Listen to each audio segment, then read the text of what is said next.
नमस्कार, आप देख रहे हैं रवजी लाइव। अभी हमारे साथ लोक जनशक्ति पार्टी के प्रवक्ता प्रोफेसर विनीत सिंह हैं। इनसे जानेंगे तेलंगाना में जिस प्रकार बिहारी मजदूरों के साथ जो घटना घटी है उस पर प्रोफेसर विनीत सिंह क्या सोचते हैं। विनीत जी, हैदराबाद में जो घटना हुई है उस पर आप क्या सोचेंगे, क्योंकि बिहारी का तो सम्मान भी मिलता है और मजदूरी के नाम पर अपमान भी होता है, और वहाँ अगर जो मजदूर मरे हैं आप समझ सकते हैं कि वहाँ अपनी मेहनत से वहाँ टिके हुए थे और दूसरे राज्य की संरचना में अपना योगदान देते हैं, उसके निर्माण में योगदान देते हैं, और वो उस बिहारी का यहाँ कोई वैल्यू नहीं करता। पहले तो मृतकों के परिवार के प्रति मेरी संवेदना है, और इसके बाद ये मुझे लगता है कि ये हम बिहारियों का एक बहुत बड़ा ये दुर्भाग्य है कि हम ऐसे राज्य के मुखिया के अंदर हैं जिनको कि 16 साल का समय दिया गया है, लेकिन फिर भी उन्होंने कुछ नहीं किया है।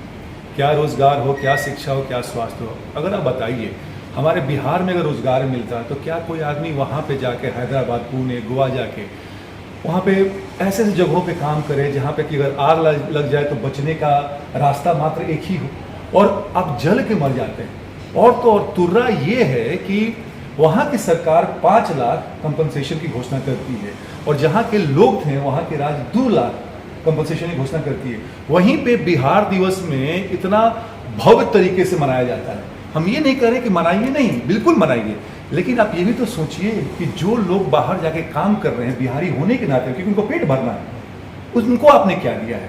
जो गुजर गए उनकी तो आपसे नहीं हो सकती है, लेकिन उन्हें मुआवजा या कुछ दिया। अरे कम से कम उनका परिवार तो कम से कम एक सम्मानपूर्ण तरीके से जीवन यापन करे। इतना तो पैसा आप जोड़ दीजिए उनको। 2 लाख रुपए की कीमत क्या है?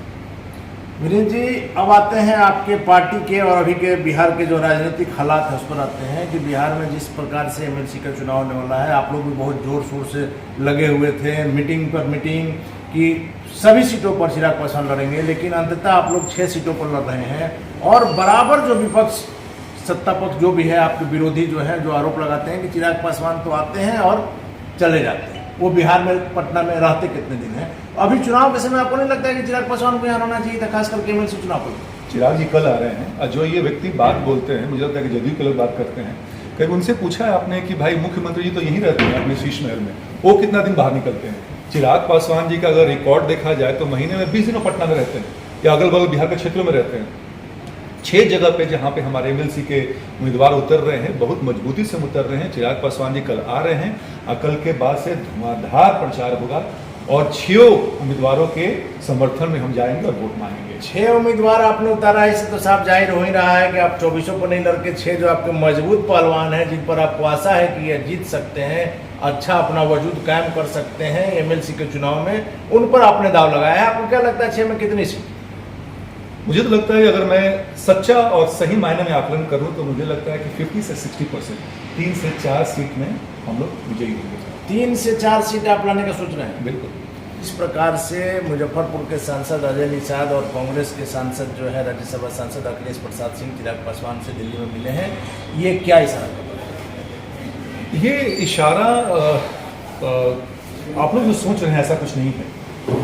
ये एक कर्टसी कॉल है जो कि एक सांसद हमारे राष्ट्रीय अध्यक्ष से मिलने आए, हालचाल जानने आए, और लेकिन मीडिया बंधुओं ने थोड़ा सा ज़्यादा उसके जो होता है ना कि reading between lines. Ajay Nishad के चिराग पासवान से मिलने के बाद बिहार की घटनाक्रम हुआ था। जी, हम वही कह रहे हैं कि थोड़ा सा ज़्यादा हमने पढ़ लिया उस चीज़ को, ऐसा कुछ भी नहीं है।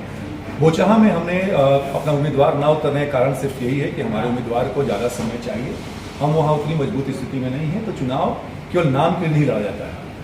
कभी कभी होता है कि आप एक जगह स्थिर हो जाएं, let the world go pass by, आप देखते हैं फिर अपनी रणनीति बनाते हैं। तो इसमें हम ज़्यादा ध्यान नहीं दें, बस एक ये कर्टसी कॉल था चिराग पासवान जी में और अजय निषाद जी में, इसके बियॉन्ड हम नहीं सोचते। लेकिन कहीं ना कहीं तो आप बीजेपी की मदद कर रहे हैं।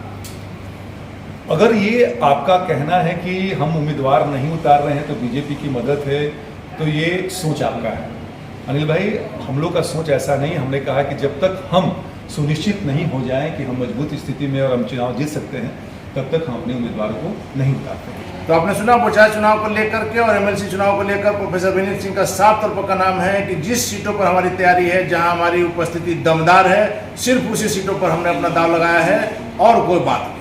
आप देख रहे हैं रवजी लाइव, खबरों का सिलसिला जारी है, आप बने रहे हैं रवजी लाइव के साथ।